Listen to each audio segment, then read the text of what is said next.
Good morning, everyone. Welcome to this edition of Monday Morning Musings, where we are going to begin our excursion into the little epistle named Philemon. Let's set up the scenario, the actors, the persona in the drama.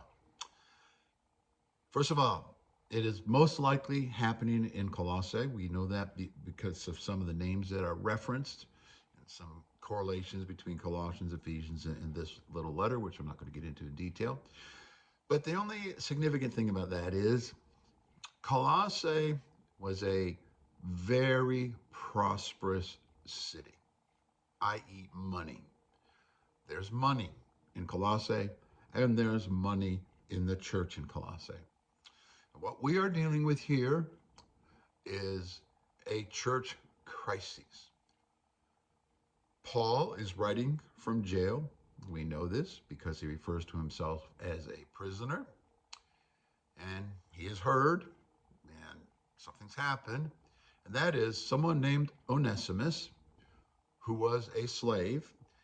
And an interesting tidbit to keep in mind, because there's going to be a joke and a play on words on his name. Onesimus means profitable or useful or of value. Onesimus is a runaway slave. His owner is Philemon. And Paul is the overseeing bishop apostle of this fellowship. Now, I'm going to do a whole session or two on the differences between Roman slavery and North American slavery of the 19th century. We're going to talk about that. But just for now, slavery, or to be a slave, was at the bottom of the Roman social order. But to be a runaway slave was unspeakable. It was the bottom of the bottom.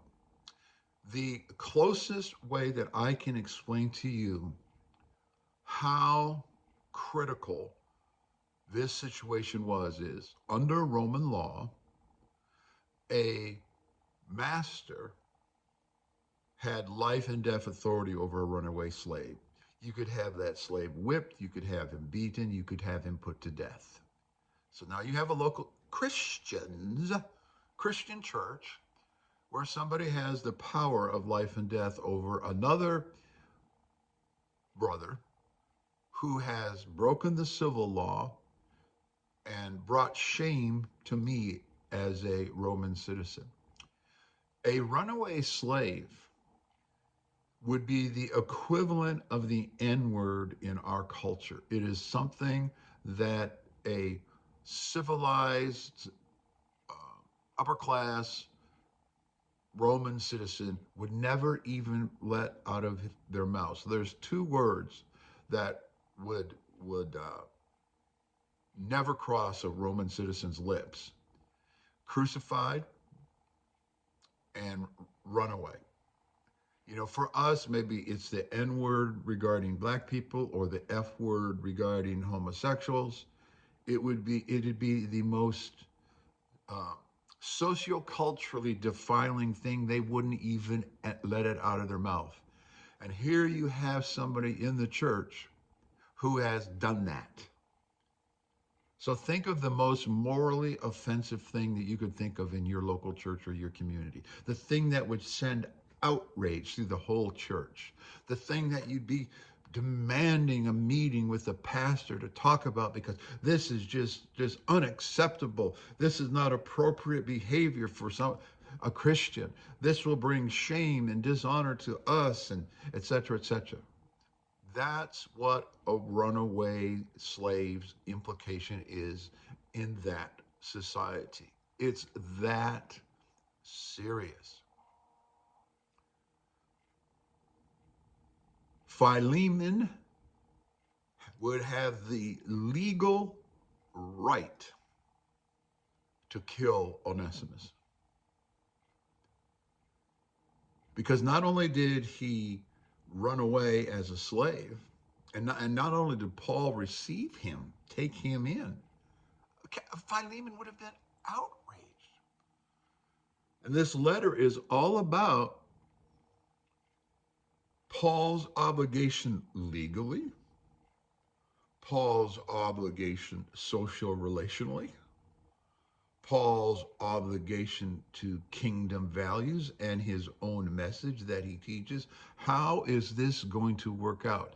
This guy, Onesimus, has shamed my whole family, brought dishonor to me. I want him back and I want my rights. Doesn't that sound like something that somebody was saying in an American church? You don't have the right, or you can't say that. Nobody can tell me I have constitutional rights. So that's the scenario. That's what's happening here. This is a big, big deal. I do not have enough vocabulary other than the examples I just gave you to express to you what an existential crisis this is. A crisis of values, a crisis of morals, a crisis of law, a crisis of relationship, a crisis of church order, a crisis of church government. This is a church in crisis with real human beings involved. Well, Paul, you want to be the father, you want to be the papa, you want to be the apostle. You know, I get annoyed by people who use self-title themselves apostle. You want to be the apostle, you want to be the big shot, you want to be the top dog.